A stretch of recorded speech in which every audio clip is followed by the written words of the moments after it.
నమస్తే news TV 99 కి స్వాగతం. ముందుగా బులెటిన్ లో హెడ్లైన్స్.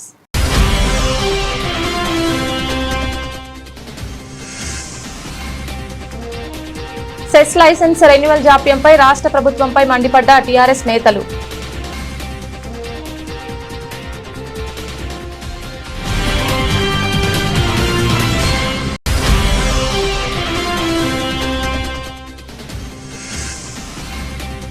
ఇసుక కొరతతో ఇంటి నిర్మాణాలు ఆగిపోతున్నాయని వెల్లడించిన ఏఐటీసీ నాయకులు.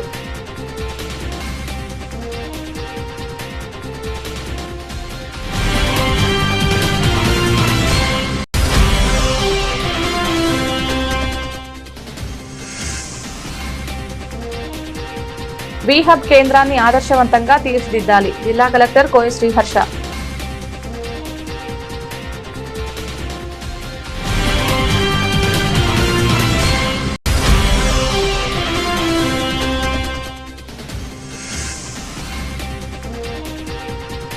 ప్రతి నిరుపేదలకు గూడు నీడ అందించడమే ప్రభుత్వ లక్ష్యం.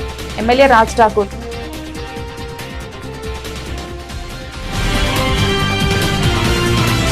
సెస్ లైసెన్స్ పునరుద్ధరణలో రాష్ట్ర ప్రభుత్వం చేస్తున్న ఆలస్యంపై బీఆర్ఎస్ నేత కరీంనగర్ మాజీ ఎంపీ వినోద్ కుమార్ ప్రభుత్వ వైఖరిపై తీవ్ర ఆగ్రహం వ్యక్తం చేశారు.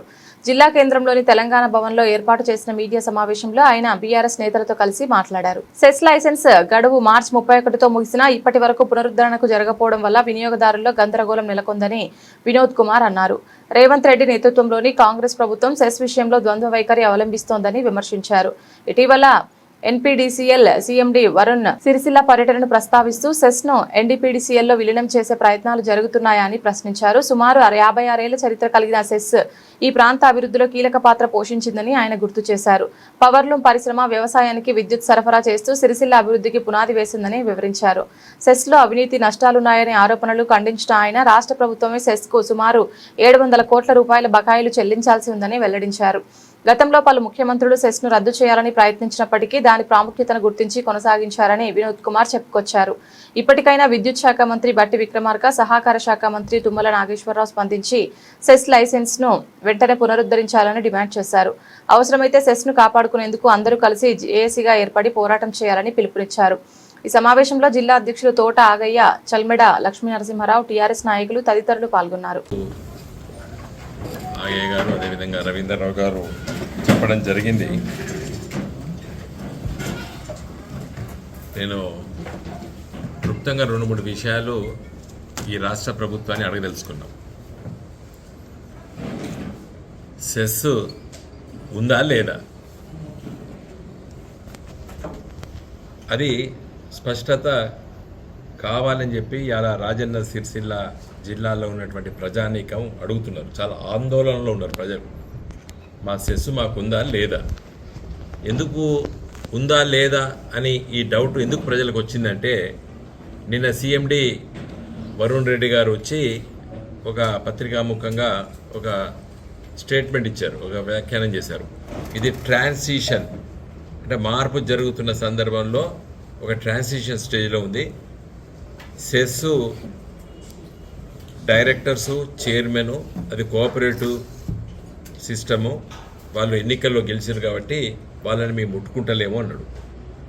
మరి ముట్టుకున్నప్పుడు ఎందుకు వచ్చిండు ఆయన ఇక్కడికి అనేది నా ప్రశ్న. ఏ స్థాయిలో వచ్చిండ్రు మీరు, ఎందుకోసం వచ్చిండ్రు అనేది ప్రజల ప్రశ్న. ఎన్పీడీసీఎల్ సీఎండీగా వచ్చారు, ఎందుకు వచ్చిండ్రు? సెస్ రద్దయింది, ఇది మేము టేక్ ఓవర్ చేస్తామని చెప్పి వచ్చిండా? అలాంటి స్టేట్మెంటు వస్తుందని నేను అనుకున్నా, కానీ అట్లాంటివి ఇవ్వలేదా వారు. ఇది ట్రాన్సిషన్. ఏం ట్రాన్సిషను? సెస్ నుండి ఎన్పీడీసీకి పోతుందా? ఏది క్లారిటీ రావాలి. ఎస్, రాష్ట్ర ప్రభుత్వానికి అధికారం ఉన్నది అని అనుకుంటే రాష్ట్ర ప్రభుత్వం రద్దు చేసినాము, సెస్ లేదు. ఇక్కడ రాజన్న సిరిసిల్ల జిల్లాలో ఉన్న కన్జ్యూమర్స్ అందరూ కూడా ఇక సెస్తో సంబంధం లేదు, ఇది ఎన్పీడీసీలో కలిపినము అని చెప్తాడా? చెప్పలేదు. కాబట్టి అలా నేను రేవంత్ రెడ్డి గారి ప్రభుత్వంలో 2 మంత్రులు, ఒకరు బట్టి విక్రమార్క గారు ఎలక్ట్రిసిటీ అంటే power minister, cooperative minister Tummala Nageswararao గారు. మరి వాళ్ళిద్దరూ ఏమనుకున్నారు?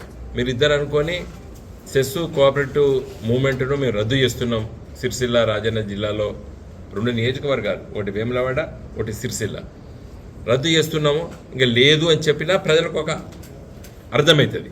అటు కాకుండా ఇటు కాకుండా ఎప్పుడైందో నాకు అర్థమవుతుంది. అంటే ధైర్యం లేదా, లేకపోతే మోసం చేయదలుచుకున్నారా? క్లారిటీ కావాలి. నేను ఐఎమ్ ఆస్కింగ్ లీగల్లీ క్వశ్చన్ అడుగుతున్నాను. నేను క్లారిటీ కావాలి. మొత్తం లోతుగా పరిశీలిస్తే ఏమర్థమైంది? మొన్న 31వ తారీఖు వారికి లైసెన్స్ రాష్ట్ర ప్రభుత్వం ఇవ్వాలి. సెస్కి లైసెన్స్ రెన్యూ చేయలేదు. లైసెన్స్ రెన్యూ చేయలేదు కాబట్టి కన్జ్యూమర్స్కు, వినియోగదారులకి ఇబ్బంది అవుతుంది. కాబట్టి నేను వచ్చినా అని చెప్పి ఎన్పిటిసిఎల్ సిఎండి గారు వరుణ్ రెడ్డి గారు చెప్తున్నారు. అంటే మన ఇసుక వారంలో ఒక రోజు రావడంతో కార్మికులకు ఉపాధి లేకుండా పోయిందని ఏఐటీసీ జిల్లా కార్యదర్శి కడారి రాములు ఆవేదన వ్యక్తం చేశారు. ఈరోజు సుభాష్ నగర్లోని కార్మిక భవన్లో ఏర్పాటు చేసిన మీడియా సమావేశంలో నిర్మాణ కార్మిక సమస్యలపై మాట్లాడారు. ఇసుక పర్మిషన్ కోసం తీసిన డీడీలు సైతం వాపస్ ఇస్తున్నారని, ఇందిరమ్మ ఇండ్లు ఇచ్చి నిర్మాణాలు ప్రారంభమైన తర్వాత ఒక్కసారిగా ఇసుక మొరంకు కట్టు రౌతుకు 2 ధరలు పెరగడంతో గృహ నిర్మాణదారులపై పెనుభారం పెరిగిందని రాములు అన్నారు. ఉన్నత చదువులు చదివి ఉద్యోగాలు రాక, ట్రాక్టర్లు టిప్పర్లు కొన్న వారికి ఉపాధి లేక, ఫైనాన్స్లు సైతం కట్టలేక తీవ్ర ఇబ్బందులు ఎదుర్కొంటున్నారని అన్నారు. తక్షణమే ప్రతిరోజు ఇసుకకు పర్మిషన్ ఇచ్చి కార్మికులను, గృహ యాజమాన్యంను ఆర్థిక భారం పడకుండా చూడాలని కోరారు. ఈ కార్యక్రమంలో ఏఐటీసీ జిల్లా అధ్యక్షులు ఆజ్ఞ వేణు, నాయకులు వడ్డేపల్లి లక్ష్మణ్ తదితరులు పాల్గొన్నారు. జిల్లా సిరిసిల్ల ఏఐటీసీ భవన్లో ప్రధానంగా చూసుకున్నట్టుంటే భవన నిర్మాణ కార్మికులు ఎదుర్కొంటున్నటువంటి సమస్యలు గతంలో మేము ఎన్నోసార్లు దరఖాస్తులు ఇవ్వడం జరిగింది, లెటర్ పెట్టడం జరిగింది. కార్మికులు ప్రతిరోజు ఇసుకకు మొరానికి పర్మిషన్ ఇవ్వక కార్మికులకు ఇబ్బందులు జరుగుతూ ఉన్నాయన్నప్పటికీ దాన్ని ఆలోచన చేయలేనటువంటి పరిస్థితి ఉన్నది. ఒకరోజు ఇచ్చి వారం రోజుల దాకా బంద్ చేయడం జరుగుతుంది. దాన్ని ఉసుకే వారం రోజులకు ఒకసారి ఇస్తే కూడా ఇంటి యజమానులకు కానీ, ఇలా కాంట్రాక్టర్లకు కానీ ఇలా ఆ ఒక్కరోజు ఇచ్చినటువంటి ఉసుకే అధిక రేటుకు అమ్ముకోవడం జరుగుతుంది. ప్రధానంగా ప్రజాపాలన ప్రభుత్వం వచ్చిన తర్వాత ఇంద్రం మిల్లులను పెట్టడం జరిగింది. ఇలా ప్రైవేట్ ఇళ్లకు, ఇంద్రం మిల్లులకు ఉసుక అందాలంటే ఏదో వారంకు ఒకరోజు 2 రోజులు అట్లా ఇచ్చినట్టుంటే ఉసుకే ఏ పనికి కూడా సరిపోవడం లేదు. వెంటనే మేము ఇలా ఆన్లైన్ అని పెట్టారు. మా ఊరు మా ఉసుకే, మా యాప్ ఉసుకే ఈ పెట్టడం బాగున్నది, కానీ అది ఎప్పుడెప్పుడు ఇస్తారు, దాన్ని ఇచ్చేది ఎప్పుడు? ఇలా ప్రధానంగా చూస్తే డీడీలు, పాతగా కట్టినటువంటి డీడీలు ఆపోసి ఇస్తున్నారని చెప్పడం జరుగుతూ ఉంది ట్రాక్టర్ వాళ్ళు. ఇలా డీడీలు ఆపోసి ఇస్తే ఈ ఆన్లైన్ చాలా వచ్చేది ఎప్పుడు, ఆ ఉసుకి ఇచ్చేది ఎప్పుడు? ఇప్పుడు ఈ ఆన్లైన్ చాలా మందం ఇప్పుడు ఇవి వచ్చేదాకా కూడా ఆ డీడీలు ఏవైతున్నాయో ఆ డీడీల ప్రకారంగా ఆ ఒక్క ట్రాక్టర్లకు ఉసికిచ్చి ఇలా ఇంటిలను కానీ ఇప్పుడు కార్మికులను కానీ ఆదుకోవాల్సిన అవసరం ఈ ప్రజాపాలన ప్రభుత్వానికి ఉన్నది. ప్రధానంగా మేము చెప్తా ఉన్నాం, గతంలో దాన్ని ఆలోచన చేయడం లేదు. ప్రధానంగా ఈ యొక్క ఇందిరం ఇళ్లకు పూర్తి స్థాయిలో ఇండ్లు మొదలుపెట్టిన కాడికెళ్ళి ఒకటేసారి ఇండ్లు ఇచ్చే వరకు ఏమైంది కదా అంటే ఇలా 9,000 కట్ అవుతున్నది, 18,000, 19,000 కొట్టి కొన్నటువంటి పరిస్థితి. మీరు ఇచ్చే 5 లక్షలకు ఇలా అధిక బేరం ఇంటి యజమాని అనేది ఎంత పడుతుందని చెప్పేసి మేము ఏఐటీసీ భవన నిర్మాణ కార్మిక సంఘం జిల్లా సెక్రటరీ అడుగుతా ఉన్నాం. వెంటనే ఇప్పుడు బీజేపీ ప్రభుత్వం అధికారంలోకి వచ్చినాక కార్మిక 44 చట్టాలను పెనుభారం మోపుతూ కార్మికులకు ఒక హక్కులను కూడా కాలరాత రాస్తున్నటువంటి పరిస్థితి. ఇలా మేము కేంద్ర బీజేపీ ప్రభుత్వాన్ని కూడా అడుగుతా ఉన్నాం. ఇలా కార్మికులకు అందుబాటులోకి తెస్తూ ఉన్నాం. కార్మికులకు అనుకూలంగా ఉంటుంది ప్రభుత్వం అన్న ప్రభుత్వం ఇలా ఈ యొక్క కార్మికుల 44 చట్టాలను 4 కోడ్లుగా రూపొందించి 4 లేబర్ కోడ్ తీసుకొచ్చి కార్మికులు ఒక పొట్టలు కొట్టే విధానంలో కార్పొరేట్ శక్తులకు మద్దతుగా మారినటువంటి పరిస్థితి. వెంటనే 4 లేబర్ కోడ్లను కూడా రద్దు చేయాలి. 44 కార్మిక చట్టాలను ప్రభుత్వ రంగంలో పొందుపరిచి కార్మికులకు మెరుగుపరిచే విధంగా చూడాలి అని ఈ సందర్భంగా తెలియజేస్తా ఉన్నాం. వీహబ్ కేంద్రాన్ని ఆదర్శవంతంగా తీర్చిదిద్దే దిశగా అధికారులు చర్యలు తీసుకోవాలని జిల్లా కలెక్టర్ కోయ శ్రీహర్ష తెలిపారు. గురువారం పెద్దపల్లి వీహబ్ నైపుణ్యాల శిక్షణ కేంద్రంలో సెర్ప్ సంస్థకు చెందిన ఏపీఎంలు, శ్రీనిధి అసిస్టెంట్ మేనేజర్లు, మండల సమాఖ్య అధ్యక్షులకు వీహబ్ కార్యక్రమాలపై నిర్వహించిన టీఓటీ ఓరియంటేషన్ శిక్షణ కార్యక్రమంలో జిల్లా కలెక్టర్ కోయ శ్రీహర్ష పాల్గొన్నారు. ఈ సందర్భంగా జిల్లా కలెక్టర్ కోయ శ్రీహర్ష మాట్లాడుతూ జిల్లాలోని స్వశక్తి సంఘాల మహిళలకు కొత్త వ్యాపార నైపుణ్యాలు నేర్పించి పారిశ్రామికవేత్తలుగా ఎదగడానికి పెద్దపల్లి జిల్లాలో వీహబ్ నైపుణ్యాల శిక్షణ కేంద్రాన్ని ఏర్పాటు చేసినట్లు తెలిపారు. ఇది సక్సెస్ అయ్యి మనం బయటకు చూపెట్టగలిగినప్పుడు వాళ్ళకి కానీ లేకపోతే వేరే ప్లేసెస్లో కానీ పెట్టడానికి రెడీగా ఉంటారు అనమాట. అయితే కొన్నతో మాట్లాడుతుంది సేమ్ ఖమ్మంలో కానీ నల్గొండలో కానీ పెడదామని అంటున్నారు. సమ్ ప్రపోజల్ వచ్చాయి. బట్ మనం ఇక్కడ సక్సెస్ చేసి పెద్దపల్లి సెంటర్ నుంచి ఒక 100 ఎంటర్ప్రెన్యూర్స్ వచ్చారు, 200 మంది వచ్చారు, లేకపోతే చాలా మంది వచ్చారని మనం చేసి చూపెడితే అప్పుడు ఇంకా వేరే చోట కూడా ఫండింగ్ కానీ వేరే చోట కానీ more than funding people interest వాళ్ళ ఇంట్రెస్ట్ తీసుకొని ఈ సెంటర్ మీద నమ్మకం అనేది పెరిగింది అనమాట. సో వీ రిక్వెస్ట్ ఎవ్రీబడి కొంత ఓనప్ చేసుకొని this is not like any other government programme వచ్చేస్తున్నాం అంటే చేయాలి, ఫైనాన్స్ ప్రోగ్రామ్ వచ్చింది అని కొంత మీరు నాది అని అనుకుంటే తప్ప ఇది ఇట్ నాట్ హ్యాపన్ అవ్వదు. లేకపోతే ఫస్ట్ 1-2 మంత్స్ బాగానే ఉంటుంది, మేడం వాళ్ళు వచ్చారు, సార్ వాళ్ళు వచ్చారు, మేము అడుగుతున్నామని ఫస్ట్ 1-2 మంత్స్ బాగానే ఉంటుంది. తర్వాత ఆ ఎంతూజియాజం పోయింది, మళ్ళీ డల్ అయిపోతారు, డౌన్ అయిపోతారు. సో అది అవ్వకుండా చూడండి, కంటిన్యూస్గా సేమ్ ఎఫోర్ట్ అయ్యేటట్టు చూడండి. ఇప్పటి నుంచి రెగ్యులర్గా ఉండేట్టు. అండ్ ఆల్సో మీ side requesting since it is our first effort, మీరు కూడా కంటిన్యూ ఫాలోఅప్, ఎంత మీరు ఫాలోఅప్ చేయగలిగితే అంత better so that it should be in the muscle memory type అన్నమాట. సో ఫస్ట్ పెద్దపల్లి జిల్లా అంతర్గా మండలం తెలంగాణ రాష్ట్ర ప్రభుత్వం చేపట్టిన 99 రోజుల కార్యాచరణ ప్రణాళికలో భాగంగా అంతర్గా మండలంలో ప్రజాపాలన కార్యక్రమం నిర్వహించారు. ఈ కార్యక్రమానికి ముఖ్య అతిథిగా రామగుండం ఎమ్మెల్యే రాజ్ ఠాకూర్ హాజరు కావడం జరిగింది. ఈ సందర్భంగా ఎమ్మెల్యే మాట్లాడుతూ రాష్ట్ర ప్రభుత్వం అమలు చేస్తున్న 99 రోజుల యాక్షన్ ప్లాన్ ద్వారా సంక్షేమం, వ్యవసాయం, విద్య, ఆరోగ్యం, ప్రభుత్వం ప్రవేశపెట్టిన ఇందిరమ్మ ఇండ్లు, మహిళా గ్రూపులకు మహిళా భవనాలు, ఇల్లు లేని వారికి ఇండ్ల నిర్మాణాలు కేటాయించి ఇందిరమ్మ ఇండ్లు, మౌలిక వసతులు, ఉపాధి వంటి కీలక రంగాల్లో స్పష్టమైన కార్యాచరణ చేపట్టి ప్రజలకు మెరుగైన సేవలు అందిస్తున్నామని తెలిపారు. దానికి సంబంధించిన నిధులు శాంక్షన్ అయినాయి, డిపిఆర్ జరుగుతా ఉంది. క్యాబినెట్ కాదు, కేవలం అంతర్గాం గ్రామానికి గతంలో మండలానికి 10 కోట్లు ఇస్తేనే, కోట్ల రూపాయలు 2 కోట్లు ఇస్తేనే ఎక్కువ అని చెప్పుకునే వాళ్ళు. ఎందుకంటే ఆయన ఎంపీపీగా చేసిన గవర్నమెంట్ గొప్పగా చెప్పుకోవాల్సిన అవసరం ఉంది. ఇదే కాకుండా ప్రజా సంక్షేమాలు ఏవైతే ఉన్నాయో ప్రతి ఒక్కరికి వెతికి ఇవ్వాలని చెప్తా ఉన్నా. ఏమరా మాజీ సర్పంచ్ మెంబర్లు అందరూ కూడా యాక్టివ్గా ఉన్న వాళ్ళు అయినారు. ఇవాళ నేను వారందరికీ ఛాలెంజ్గా ఒక పని తీసుకొని చేయాలని చెప్పిన. ప్రభుత్వానికి సంబంధించిన సంక్షేమం ఇవాళ ప్రతి ఒక్కరికి సన్న బియ్యం ఇస్తా ఉన్నాం, ఉచిత చదివిస్తా ఉన్నాం, వాళ్ళన్నీ సహా పెట్టినాం, ఊరూరు పోయి మెడికేషన్ చేపిస్తా ఉన్నాం. ఈరోజు రైతులకు పనిముట్టు కూడా ఇస్తా ఉన్నాం. ఇవాళ కులాల వారికి కూడా సహకరిస్తూ ముందు గ్రామంలో ఏ ఒక్కరికి కూడా భూమి ఉండి ఇల్లు లేని పేదవాడు ఉంటాడో వారికి ముందుగా ఇవ్వాలని ఈ రాష్ట్రంలో ఏ ఊర్లో కూడా 2-3 ఇల్లు ఇస్తా ఉంటే మీ కుటుంబ సభ్యుడైన రాజ్ ఠాకూర్ ఇవాళ ప్రతి గ్రామానికి అడిగిన నీళ్లు 50, 100, 200 వాళ్ళకు కూడా ఇల్లు ఇచ్చి ఇవాళ ఇల్లు కట్టించే కార్యక్రమం చేస్తా ఉన్నాం. ఇల్లు కావాలని వస్తున్నారు కానీ ఇల్లు కూడా ఇచ్చిన తర్వాత కట్టుకుంటారు. కొంతమందిని బతమాడాల్సి వస్తుంది, 100 కూడా ఇల్లు ఇవ్వడానికి ఇవాళ ఈ కుటుంబ సభ్యుడు, మీ కుటుంబ సభ్యుడు రాజ్ ఠాకూర్ సిద్ధంగా ఉన్నాడని చెప్తా ఉన్నాం. డబుల్ బెడ్రూమ్ ఇల్లు కట్టినాం. ఆ రోజు టీఆర్ఎస్ 10 సంవత్సరాల ముందు కేసీఆర్ కట్టిండు. అల్లుడు వస్తేడు ఉంటాడు, బిడ్డ వస్తేడు ఉంటాడు. అయినా భూమి లేని వాళ్ళు, పూర్తిగా ఇల్లు లేని వాళ్ళంటే గుర్తించండి, నా దృష్టికి తీసుకురండి అని చెప్తా ఉన్నా. ఇది నా మాట. ఇవాళ అంతర్గాం సంబంధించిన గ్రామ పంచాయతీలో ఉంది కాబట్టి అంతర్గాం, అదే మాదిరిగా గోలివాడ, అంతర్గాం పాత అంతర్గాం, గోలివాడ సంబంధం కాదు, ఏరియా ఏడగట్టిది. అది నిరుపేదవారుండి భూమి లేకుండా నీడ లేకుండా ఉన్నవారిని గుర్తించండి, వారందరికీ కూడా డబల్ బెడ్రూమ్ ఇచ్చేద్దాం అని నేను మాటిస్తున్నాను. ఇల్లు లేని వారిని గుర్తించండి. ఇల్లు కట్టుకుంటామంటే ముందుకొచ్చి కట్టుకున్నట్టు చేయండి.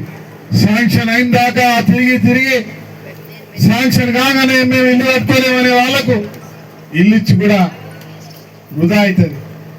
అదే మాదే ఇల్లు ఇస్తామని ఎవరో దళారులు వచ్చి 5,000, 10,000 ఇవ్వమంటే నాకు చెప్పాలి. ఎవరో కాంట్రాక్ట్, నేను స్వయంగా 80 ఇల్లు ఒక కాంట్రాక్టర్ మాట్లాడిన. కాంట్రాక్టర్ లాభం లేకుంటే ఎవరు రాడు, కానీ నాకు తెలిసిన వాటితో మాట్లాడి ఒక 80 ఇల్లు కట్టిస్తున్నా తల్లి. ఆ తల్లి చెప్పాలి, నేను కట్టిస్తున్నా. ఇవాళ ఈ రాష్ట్రంలో ఎవరు కట్టిస్తున్నారు? మరి పేదవాళ్ళకి ఇవాళ నేను కట్టిస్తున్నా కూడా. వారికి ఇచ్చే ₹1,00,000 ఎవరికో చెప్పి మీరు సిఎస్ఆర్ తీసుకోండి, మీకు వచ్చే పైసలు ఆనికి వస్తాయని చెప్పి కట్టిస్తా ఉన్నాం. ఇవాళ ఇవే కాకుండా రాష్ట్ర ముఖ్యమంత్రి గారు ప్రతి మహిళను కోటీశ్వరరాలు చేయాలని ఏం స్టార్ట్ విద్యుత్ సంస్థలో పనిచేస్తున్న ఆర్టిజన్స్ ను ఏపీఎస్ఈబీ సర్వీస్ రూల్స్ అమలు చేయాలని డిమాండ్ చేస్తూ పెద్దపల్లి జిల్లా రామగుండం మల్యాలపల్లి విద్యుత్ సబ్స్టేషన్ ఆవరణలో వంట వార్పు కార్యక్రమం నిర్వహించారు. ఎన్నికలకు ముందు కాంగ్రెస్ ప్రభుత్వం ఇచ్చిన హామీలు అమలు చేయాలని నిరసన ర్యాలీ నిర్వహించారు. సబ్స్టేషన్ ఆవరణలో బైఠాయించి ఆందోళన చేపట్టారు. తెలంగాణ విద్యుత్ ఆర్టిజన్ల ఎంప్లాయీస్ జాయింట్ యాక్షన్ కమిటీ పిలుపులో భాగంగా దశల వారీగా కార్యక్రమాలు చేపట్టినట్లు యూనియన్ నాయకులు పేర్కొన్నారు. విద్యా అర్హతల ఆధారంగా ఆర్టిజన్ ఉద్యోగులను కన్వర్షన్ చేయాలన్నారు. ప్రభుత్వ విద్యుత్ శాఖలో ఆర్టిజన్స్ ను విలీనం చేసి పర్మనెంట్ ఉద్యోగుల మాదిరిగా సమాన హక్కులు కల్పించాలని డిమాండ్ చేశారు. ప్రభుత్వంకు స్పందించకుంటే ఈ నెల 8 నుంచి నిరవధిక సమ్మె చేపట్టనున్నట్లు తెలిపారు.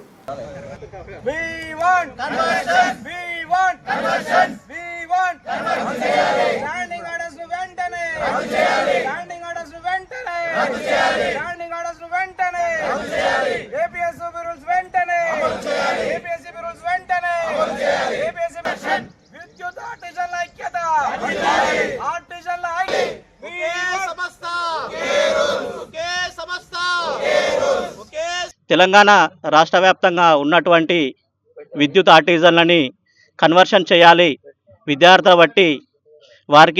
బట్టి కన్వర్షన్ చేయాలనే డిమాండ్ తోటి మేము 26వ తారీఖు 30వ తారీఖు ఈరోజు వంటవాపు కార్యక్రమం రామగుండం డివిజన్లో ఏర్పాటు చేసుకోవడం జరిగినది.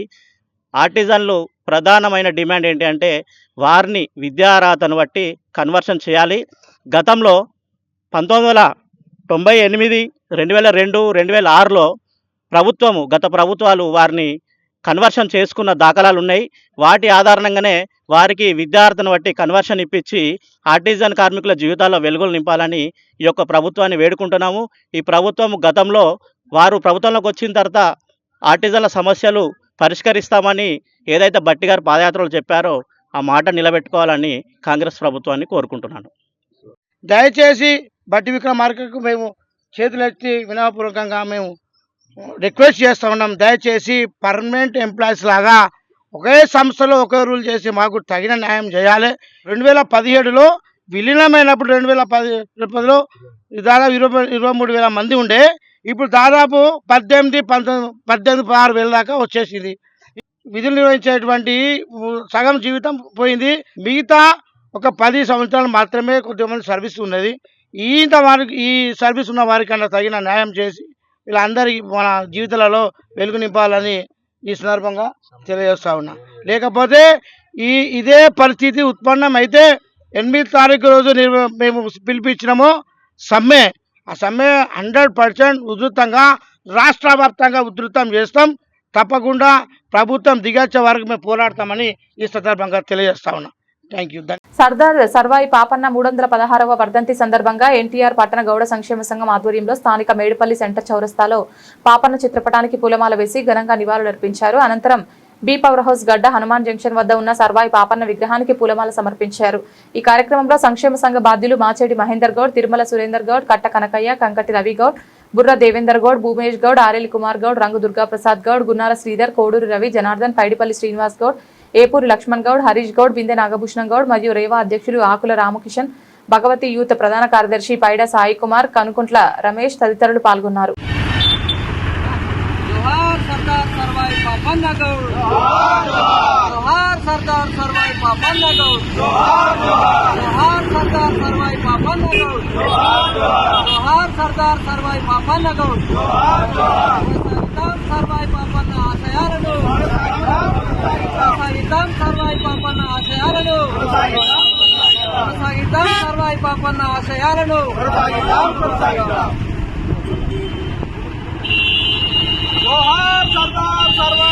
गौड़ की जोहार सरदार सर्वाई पापन्न गौड़ की కొనసాగిద్దాం సర్దార్ సర్వాయి పాపన్న ఆశయాలను కొనసాగిద్దాం సర్దార్ సర్వాయి పాపన్న ఆశయాలను జోహార్ సర్దార్ సర్వాయి పాపన్న మహారాజ్ కి సర్దార్ సర్వాయి పాపన్న మహారాజ్ కి సాధిద్దాం సర్దార్ సర్వాయి పాపన్న ఆశయాలను సాధిద్దాం సర్దార్ సర్వాయి పాపన్న ఆశయాలను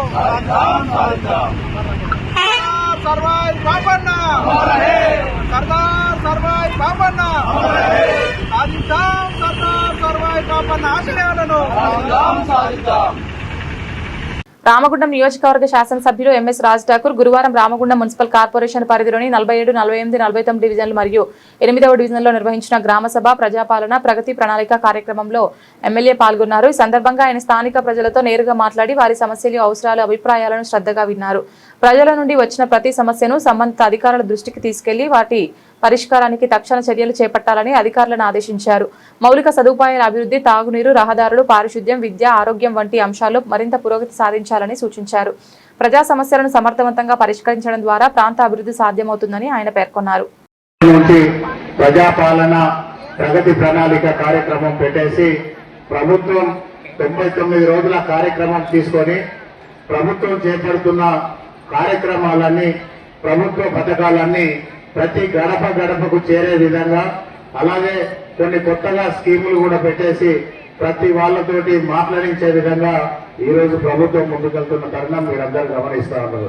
దానిలో భాగంగానే ఇవాళ గ్రామ సభ కార్యక్రమం ఏర్పాటు చేసి ఏదైతే లబ్ధిదారులు ఉన్నారో మీకు ప్రభుత్వం నుంచి రావాల్సిన పథకాలన్నీ అందుతున్నాయా లేదా, ఇంకా రాని వాళ్లకు ఆ పథకాలు అందే విధంగా ఎలా చేయాలి, ఇంకా ఎంతమంది లబ్ధిదారులు ఉన్నారు, ఎంతమందికి అవకాశాలు కల్పించాల్సిన అవసరం ఉన్నదనేది ఈరోజు పూర్తిగా తెలుసుకొని మీ ద్వారా ప్రభుత్వానికి ఒక సందేశం పంపే విధంగా ఈరోజు ఈ కార్యక్రమం తీసుకోవడం జరిగింది.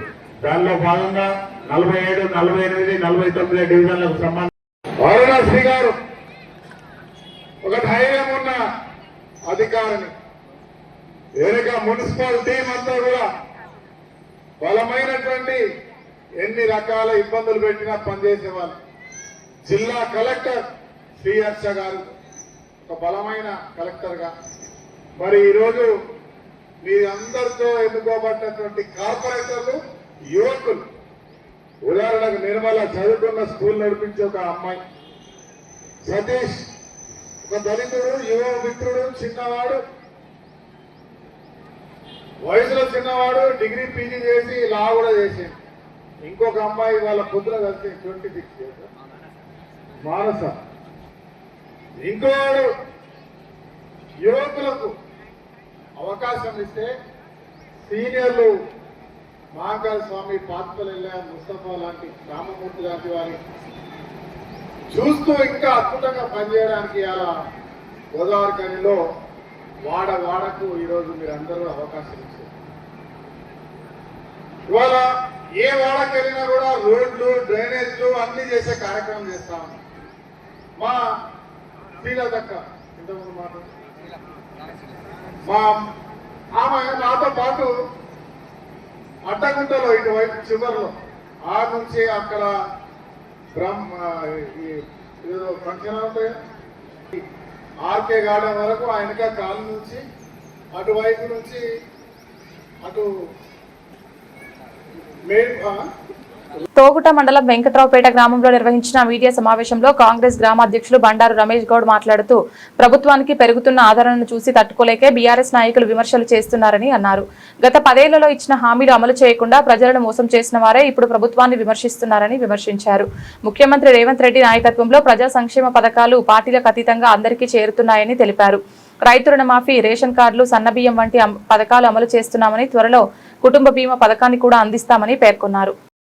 ప్రణాళికలో భాగంగా ఇలా ప్రజాపాలన అందిస్తున్నటువంటి గౌరవ ముఖ్యమంత్రి రేవంత్ రెడ్డి గారికి వస్తున్నటువంటి ప్రజా ఆదరణను తట్టుకోలేక కొంతమంది టీఆర్ఎస్ నాయకులు కడుపు మండుతూ ఉన్నది వాళ్ళకు. ఇలా గత 10 సంవత్సరాల్లో టీఆర్ఎస్ ప్రభుత్వం ఉన్న 10 సంవత్సరాల్లో ఇలా అనేక రాష్ట్రాన్ని అప్పులపాలు చేసి ఇవాళ మళ్ళా 100 ఎలుకలు తిన్న పిల్లి తీర్థయాత్రలకు వేయించినట్టు ఇలా వాళ్ళు ఏదో వేదాలు వల్లిస్తూ ఉన్నారు. ఇలా రాష్ట్రాన్ని అప్పులపాలు చేసిందే మీరు. ఇలా ఒక్కొక్కటి గౌరవ ముఖ్యమంత్రి రేవంత్ రెడ్డి గారు వచ్చిన తర్వాత ఇలా ప్రజాపాలనను, ప్రజలకు సంక్షేమ పథకాలను అందించుకుంటూ ఒక్కొక్కటి చేస్తూ ఉన్నాం. ఇలా 10 సంవత్సరాలు మీకు అధికారం ఇస్తే ఇంటికి ఒక ఉద్యోగం ఇస్తామన్నారు, దళితుని ముఖ్యమంత్రిని చేస్తామన్నారు, దళితులకు 3 ఎకరాల భూమి ఇస్తా అన్నారు. ఏ ఒక్క పథకాన్ని కూడా మీరు పూర్తి చేయనటువంటి దౌర్భాగ్యులు మీరు ఇలా ఏదో మాట్లాడుతూ ఉన్నారు. ఇవాళ సిగ్గుచేటైన విషయం ఇలా ప్రజలందరూ గమనిస్తూ ఉన్నారు. ఇలా గ్రామ సభలో ఇలా ప్రజలంతా కూడా ప్రజా సంక్షేమాన్ని ఆశీర్వదిస్తూ ఉంటే వీళ్ళకి మాత్రం కడుపు మండుతూ ఉంది. ఇలా కొత్త రేషన్ కార్డులు గతంలో 10 సంవత్సరాలు ఒక్క రేషన్ కార్డు కూడా ఇవ్వనటువంటి పరిస్థితి గతంలో ఉండే.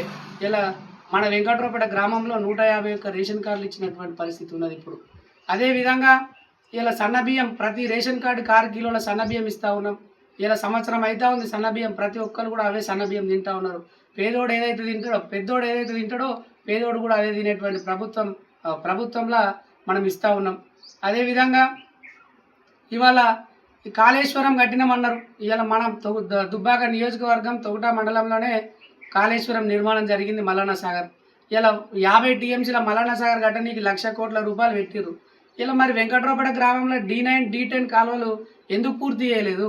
ఇలా 1,00,000 కోట్లు పెట్టి మీరు మాట్లాడుతూ ఉన్నారు కదా మేము కాళేశ్వరం కట్టినామని. మరి ఎక్కడికో నీళ్ళు పోతున్నాయి, ఇక్కడికి వచ్చిన నీళ్ళు మరి వెంకట్రావుపేటకి ఎందుకు వస్తలేవు? ఇలా మన వనం చెర్లకు ఎందుకు వస్తలేవు? అదేవిధంగా కొత్త చెర్లకు ఎందుకు వస్తలేవు? ఒక్కసారి ఆలోచన చేసుకోవాల్సిన అవసరం ఉన్నది. D9, D10 10 సంవత్సరాలు మీరే ఉన్నారు కదా అధికారంలో, మరి ఆ కాలువలు ఎందుకు పూర్తి చేయలేదు? భూసేకరణ ఎందుకు చేయలేదు? ఇలా ఏదో మాట్లాడుతూ ఉన్నారు, మీ ఇష్టం వచ్చినట్టు నోరుకి ఎట్లొస్తే అట్లా మాట్లాడుతూ ఉన్నారు. ప్రజాప్రభుత్వాన్ని అందరూ ఆశీర్వదిస్తే టీఆర్ఎస్లో కళ్ళు మండుతున్నాయి.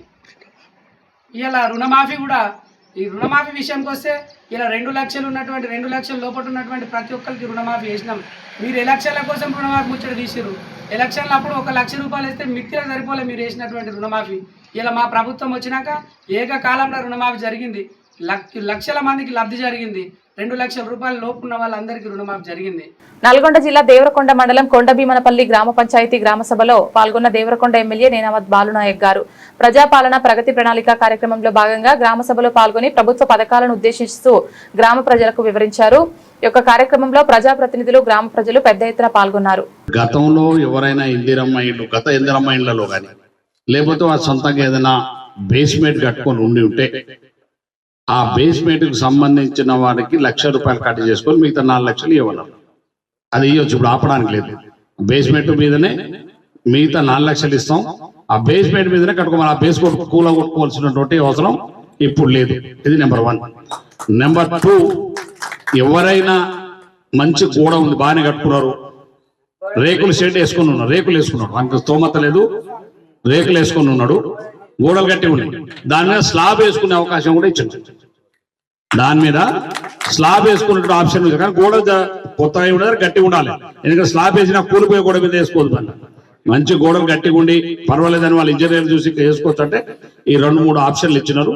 ఇంకా కొద్దిగా మాడిఫికేషన్ చేస్తున్నారు, ఇంకా కొన్ని మార్పులు చేయాలని చెప్పేసి ముఖ్యమంత్రి గారు చెప్పినారు. రేపు ఏప్రిల్లో నేను ఆ రోజు ఇక్కడ మీటింగ్ లో చెప్పాను, నా ఎన్నికల ప్రచారంలో ఇక్కడ చెప్పిన ఎన్ని ఇళ్ళు ఇస్తాను చెప్పిన 40 ఇళ్ళు ఇస్తా బీనపల్లికి అని నేను మాట ఇచ్చిపోయినా. మొన్న సర్పంచ్ ఎన్నికల్లో మీ గ్రామానికి 40 ఇందిరమ్మ ఇళ్ళు ఇస్తాం.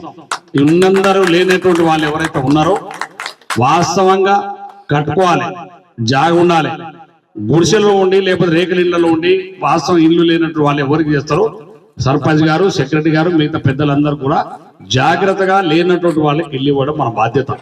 అందులో కూడా మీరు L1, L2, L3 అని 3 భాగాలు ఉన్నాయి. చాలా మంది L3లో పడ్డారు. 200 మంది ఈ నియోజకవర్గంలో ఇందిరమ్మ ఇండ్లకు సంబంధించి L3లో ఉన్నారు. కాబట్టి దయచేసి ఈసారి ఎవరున్నా గైడ్ లైన్ కి, ప్రభుత్వ నిబంధనలకు లోబడి ఉంటే వాళ్ళకి ఇచ్చేద్దాం. అర్హత ఉన్న వాళ్ళు ఎవరికి ఉంటే వాళ్ళకి. మీ బీనపల్లికి అందులో 40 ఇండ్లు ఇస్తాం. మీరు జాగ్రత్తగా వాళ్ళు కూడా ఇంకా వాళ్ళు L1లో ఉన్నా, L3లో ఉన్నా వాళ్ళు అక్కడ అడిగినటువంటి వాళ్ళకు కూడా ఇందిరమ్మ ఇల్లు ఇద్దాం. మనకి ఎవరికి ఏమి ఇబ్బంది లేదు. ఇలా రాజకీయాలు చేయవలసిందో, పార్టీలు చేయవలసిందో ఇంకేం అవసరం లేదు. లేనటువంటి వాళ్ళకి తప్పకుండా ఇందిరమ్మ ఇల్లు ఇచ్చేటువంటి బాధ్యత ఈ ప్రభుత్వాన్ని. గతంలో పనికి రాకుండా జాబ్ కార్డులు వాడనటువంటి వాళ్ళందరూ కూడా అప్పుడు కొన్ని జాబ్ కార్డులు పోయినాయి. బులెటిన్ ముగించే ముందు హెడ్లైన్స్ మరొకసారి.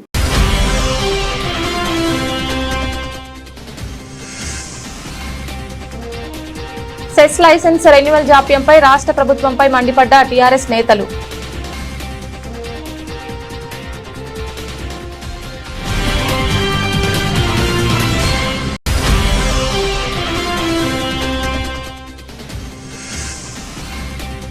ఇసుక కొరతతో ఇంటి నిర్మాణాలు ఆగిపోతున్నాయని వెల్లడించిన ఏఐటీసీ నాయకులు.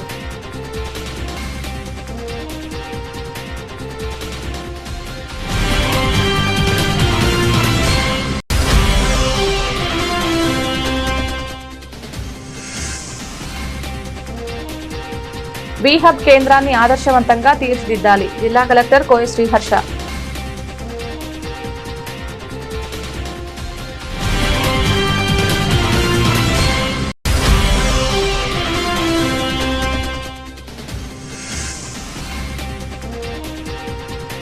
ప్రతి నిరుపేదలకు గూడు నీడ అందించడమే ప్రభుత్వ లక్ష్యం.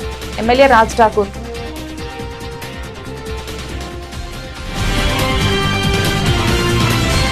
ఇది ఇవాల్టి బులెటిన్. తిరిగి మరొక బులెటిన్లో మళ్ళీ కలుద్దాం. అంతవరకు సెలవు. నమస్కారం.